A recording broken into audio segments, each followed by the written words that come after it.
అంటే అందరూ ఈ డిపార్ట్మెంట్లో ప్రతి ఒక్కరూ అదృష్టం కూడా కావాలంటూ ఉంటారు, ఎందుకని అట్లా? అవునండి, వర్క్తో పాటు అదృష్టం ఉంటేనేనండి మనం ముందుకెళ్ళేది. అండ్ నాట్ ఓన్లీ నాకు తెలిసి ఈ సినిమాటోగ్రఫీ అనే కాదు, ఏదైనా కాదండి, ఎనీ వర్క్ మనకు అదృష్టం అనేది కావాలంటాను నేను. ఓకే, అది లేనిదే ముందు జీవితం లేదంటాను నేను. అంటే కష్టపడి పైకి వచ్చిన వాళ్ళు కొంతమంది ఉంటారు, చాలామంది. వాళ్ళు అసలు ఎవరిని నమ్మరు, అదృష్టాలు నమ్మరు, జాతకాలు నమ్మరు, ఏమి నమ్మరు, కానీ వాళ్ళు పైకి వస్తారు. మరి వాళ్ళ అదృష్టం గురించి పెద్దగా మాట్లాడరు, కానీ సినిమా ఫీల్డ్లో వాళ్ళు ఎక్కువ మాట్లాడుతుంటారు. అంటే అండి, ఇక్కడ మన సినిమా ఫీల్డ్ అనేదే ఒక నమ్మకంతో చేసేది. అంటే మనం అదృష్టాన్ని ఎక్కువ నమ్ముతాం. ఇప్పుడు అందరూ వర్కర్సేనండి, అందరూ కృష్ణానగర్లో తిరిగే వాళ్ళే కానీ, ఎక్కడ ఉన్న వాళ్ళే కానీ అందరూ వర్కర్సే. ఇక్కడ వర్క్ ఎవరు తక్కువ చేయరు, ఎవరు ఎక్కువ చేయరు అనేది ఏమి ఉండదు. ప్రతి ఒక్కటి ప్రతిరోజు నేర్చుకుంటూనే ఉండాలి.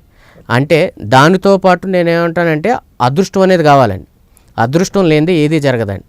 ఇప్పుడు అలాగని మనం అది లేదు ఇది లేదు అని. ఇప్పుడు మీతో ట్రావెల్ అయిన సెంథిల్ కుమార్ గారేమో మంచి సినిమాటోగ్రాఫర్గా ఎదిగారు, మీరేమో అంటే మీరు సినిమాటోగ్రాఫర్ అయ్యారు, కానీ సెంథిల్ గారు లాగా సక్సెస్ రేంజ్లో లేరు, ఆ రేంజ్లో లేరు. మీరు సక్సెస్ఫుల్గా సినిమాటోగ్రాఫర్గా ఉన్నారు, అది మీరు అదృష్టం అంటారు దీన్ని? 100% అదృష్టమేనండి. ఆయనకి రాజమౌళి గారు దొరకడం, ఆయనతో పాటు కలిసి పనిచేయటం అనేది ఒక అదృష్టం కదండి. ఇప్పుడు వాళ్ళు చేసినవన్నీ కూడా సక్సెస్లు. ఇప్పుడు దానికి తోడు హార్డ్ వర్క్ తోడైంది ఆయనకి. అంటే హార్డ్ వర్క్ కూడా చేశారు, ఆ అదృష్టం కూడా కలిసి వచ్చింది. ఆయన అంతకుముందు ఎవరి దగ్గర పనిచేశారు సెంథిల్ గారు? శరత్ గారి దగ్గర పనిచేశారండి. ఒక శరత్ గారి దగ్గరనా? శరత్ గారి దగ్గర పనిచేశారు, ఇంకా వేరే ఎవరి దగ్గర చేయలేదండి. ఆయన పూణే డిఎఫ్టీ అండి ఆయన. ఇప్పుడు కెమెరామ్యాన్కి ఈ కోర్సులు చేయాల్సిన అవసరం ఉందంటారా? అంటే 2 విధాలు ఉంటాయండి. ఇక్కడ ప్రాక్టికల్గా ఒకటి కోర్సులు చేయడం. కోర్సులు చేసేవాళ్ళు ఒక పనితీరు వేరు ఉంటుందండి, ప్రాక్టికల్గా నేర్చుకునేవాడు పనితీరు వేరు ఉంటుందండి. కోర్సులు నేర్చుకునే ప్రతి ఒక్కరు అద్భుతంగా చేస్తారని కాదు, కోర్సు నేర్చుకోలేనాడు చేయలేడు అనేది కాదు. ఓకే, ఎప్పుడు కూడా ప్రాక్టికల్ ఎక్స్పీరియన్స్, ఇప్పుడు కోర్స్ చేసిన ప్రాక్టికల్ ఎక్స్పీరియన్స్ అనేది చాలా ఇంపార్టెంట్ అండి. ప్రాక్టికల్ ఎక్స్పీరియన్స్ లేనిదే మనం ఏది కూడా హ్యాండిల్ చేయలేం. ఓకే, 2 విధాలుగా ఉంటే బాగుంటుంది, అంటే ఇమీడియట్లీ పని అవుతుందండి. ఓకే, అంతే తప్పితే దానివల్ల కోర్సులు చేసిన వాళ్ళే చేయాలి చేయకుండా. గోపాల్ రెడ్డి గారు లాంటి వాళ్ళు విఎస్ఆర్ స్వామి గారి దగ్గర వాళ్ళు పనిచేసి అక్కడ ఆయన దగ్గర నేర్చుకుని మంచి సినిమాటోగ్రాఫర్గా రాణించారు.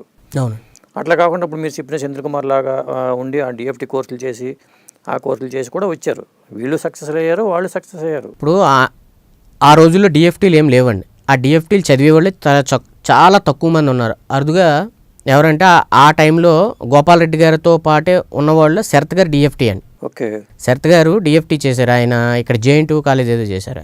అలా చేసిన వాళ్ళు ఒక 4-5 ఉన్నారండి ఆయన టైంలో కూడా. ఆయన ప్రాక్టికల్ మీద మోర్ ప్రాక్టికల్ ఈజ్ ఒక సామెత ఏదో ఉంది, ప్రాక్టికల్గా మనం ఎంత చేస్తే అంత పని వస్తుందని. ఇప్పుడు చదవడం వలన ఏమవుతుందంటే అండి, ఎక్కువ చదవడం వలన మనం ఎక్కువ పని చేయలేం, రీజన్స్ ఎక్కువ కావాల్సి ఉంటుంది. అంటే మనకున్న పరిధిలో పని చేయగలగాలి మనం ఏదైనా సరే ఎప్పుడైనా సరే. ఇప్పుడు ప్రాక్టికల్గా నేర్చుకునే వాడికి ఏంటంటే ఒక లైట్తో పని చేయగలడు, అలాగే 10 లైట్లతోని పని చేయగలడు.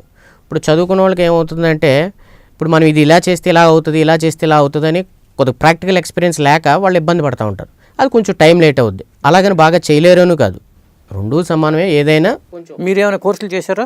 నేను క్రాష్ కోర్స్ అని ఒకటి ఉంటాయండి, అవి చేశాను. 3 months కోర్సెస్ అనేవి ఉండేవి, అవి చేశాను ఆ టైంలో నేను 2001, 2002లో. అది మీకు ఎంతవరకు ఉపయోగపడింది? అంటే కొంత సబ్జెక్ట్ తెలుసుకోవడానికి నాకు ఉపయోగపడినాయి అండి. అంటే అవి తెలుసుకోవడంలో ఆ చదువు అనేది చాలా ఇంపార్టెంట్ అండి మనకి. నేను ఫిలిం టైం నుంచి వచ్చానండి. ఫిలిం టైంలో వచ్చినప్పుడు దానికి ISOs అని ఫిలిమ్స్ ఉండేవి. ఇలా ఆ ఫిలిం ఇప్పుడు 500 ASC అని, 100 ASC అని, 200 ఇవన్నీ ఉండే. ఆ ఫిలిం యొక్క డెప్త్లు, ఆ ఫిలిం యొక్క వాటి గురించి తెలుసుకోవడం చాలా ఇంపార్టెంట్. అవి చదువుకుంటేనే తెలుస్తాయండి, మాన్యువల్గా మనకు ఎవరికి తెలియదు, ప్రాక్టికల్గా తెలియదు. బ్లైండ్గా వెళ్తే అవి అంత క్వాలిటీ ఇవ్వలేము. ఓకే, అవి చదువుకుంటేనే దాన్ని బట్టి మనం ఎంతవరకు ఎక్స్పోజర్స్ మెయింటైన్ చేయొచ్చు, ఎలా చేయొచ్చు, ఏం చేయొచ్చు అనేది దాన్ని బట్టి తెలుస్తుందండి.